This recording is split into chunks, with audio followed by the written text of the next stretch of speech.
गुरुजी राधे राधे। राधे बेटा। गुरुजी यहाँ पे मैं बैठना तो नहीं चाहता था, ठीक है ना? बैठी। नहीं नहीं, मैं आपकी बात सही है, आप समझ रहा हूँ। यहाँ पे मैं बैठना नहीं चाहता था।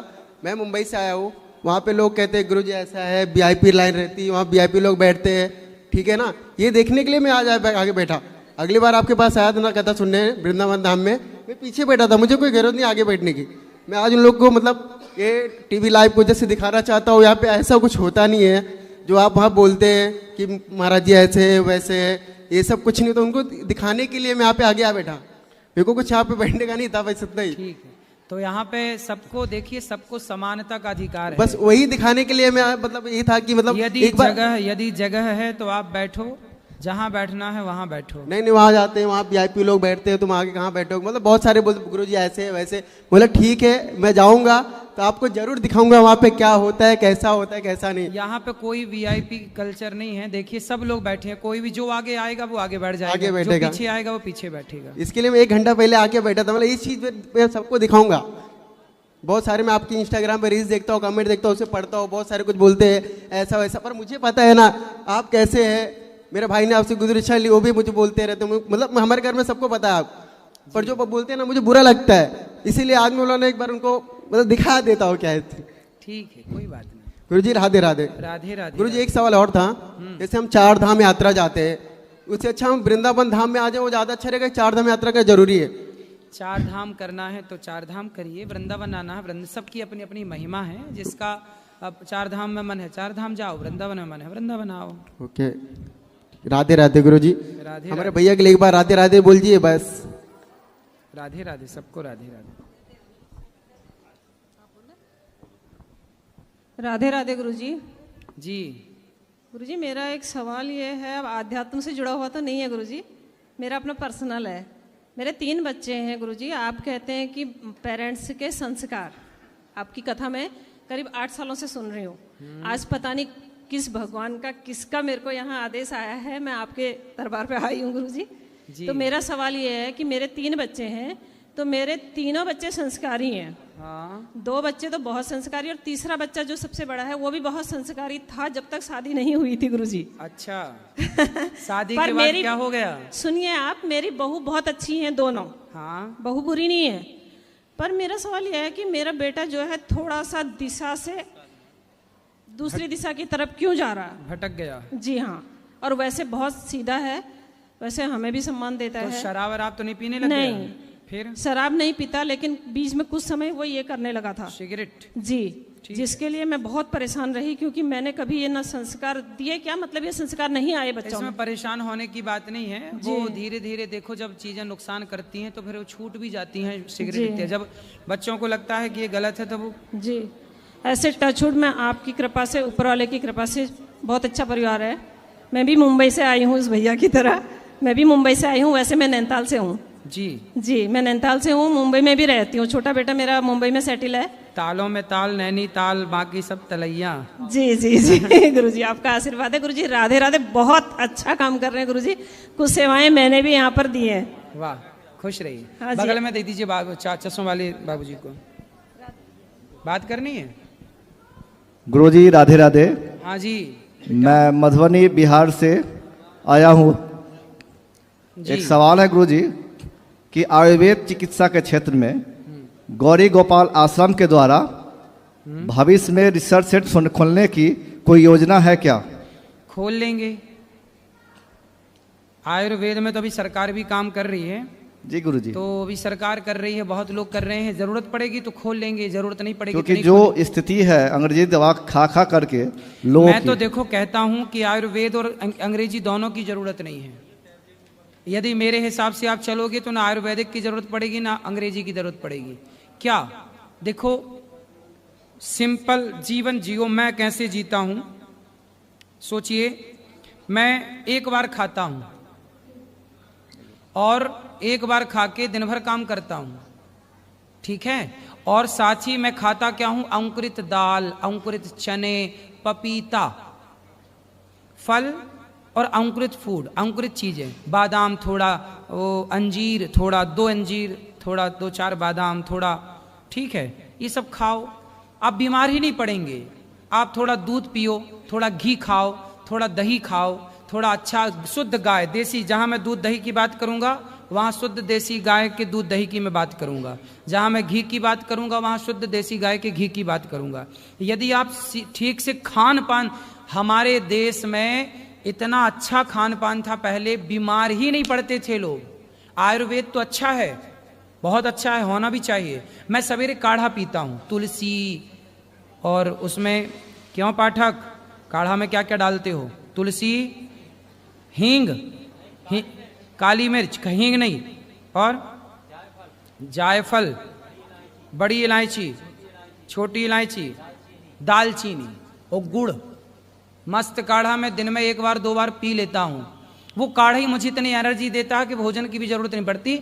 शाम को बढ़िया 2 गिलास बढ़िया दूध पी लेता हूँ, और सुबह बढ़िया भोजन 1 बार कर, सुबह अंकुरित अनाज, दोपहर का भोजन, शाम को दूध, काढ़ा 1-2 बार, हो गया काम, जरूरत ही नहीं है। अब काढ़ा हमारा ना एक प्रकार का आयुर्वेदिक हमारा इलाज है जी गुरु जी। तो ठीक है, हमें डॉक्टर की जरूरत ही नहीं पड़ती। ठीक है जी गुरु जी। सिंपल। आप ना, लोग ना उल्टा इतना खाते हैं, दिन भर चबाते हैं, दिन भर खाते हैं, और जब दिन भर खाओगे तो बीमार तो पड़ोगे। राधे राधे। आज देखो, आपको एक चीज बता दूं, जो आपका पेट है ना, अच्छा ये बताओ, आप रात को सोते हैं कि नहीं? सोते हैं तो आपकी बॉडी को आराम मिलता है। जैसे आप सोते हैं ना, ऐसे आपके पेट भी आराम चाहता है। अब क्या करते हैं आप, 10 बजे तक तो ठूंसते हैं और 10 बजे तक ठूंस के जब सोएंगे तो आप तो सो जाएंगे, लेकिन बेचारा आपका पेट नहीं सोएगा। और पेट वो जो खाए हो ना भर भर के, वो पूरी रात बेचारा पचाता है, पूरी रात काम करता है पेट, उससे रेस्ट मिलता नहीं है। और जब उससे रेस्ट नहीं मिलेगा तो आप स्वस्थ कैसे होंगे? खून साफ कब होगा? आपके शरीर में जो आंतों में फंसा मल है वो कब निकलेगा?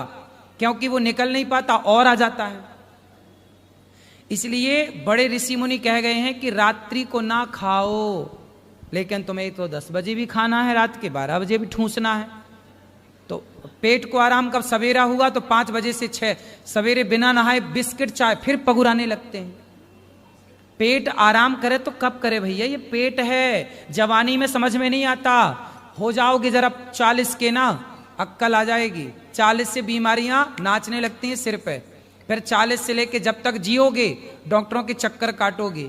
मेरी बात मान लो, चाहे बच्चे हो चाहे जवान हो, खान पान बढ़िया रखो, घी खाओ, दूध पियो, दही पियो, पपीता खाओ, केला खाओ, सेब खाओ, और अंकुरित चने जरूर खाओ, अंकुरित दालें जरूर खाओ। नहीं खाओ तो फिर मरोगे। 40 के बाद तुम्हारी कमाई का आधा 50% डॉक्टर ना ले जाए तो कह देना, ठीक है? मैया आप भी खाती हो ना 9 बजे रात को? चलो बोलो। राधे राधे। राधे राधे गुरुजी, नमस्कार, धोक प्रणाम, खुश रहो। मैं जी खैरतल तिजारा अलवर जिले से आया हूँ और मैं 1 साल से आपका टीवी देख रहा हूँ। मेरे लगन लाग रही थी महाराज के दर्शन करूँ, और आज मैं शुभ घड़ी से भगवान भेज दिया मुझे आपको, और मैं आपको धोक प्रणाम करता हूँ। मैं आपके चरणों की धोक लेता हूँ, दर्शन करने आया।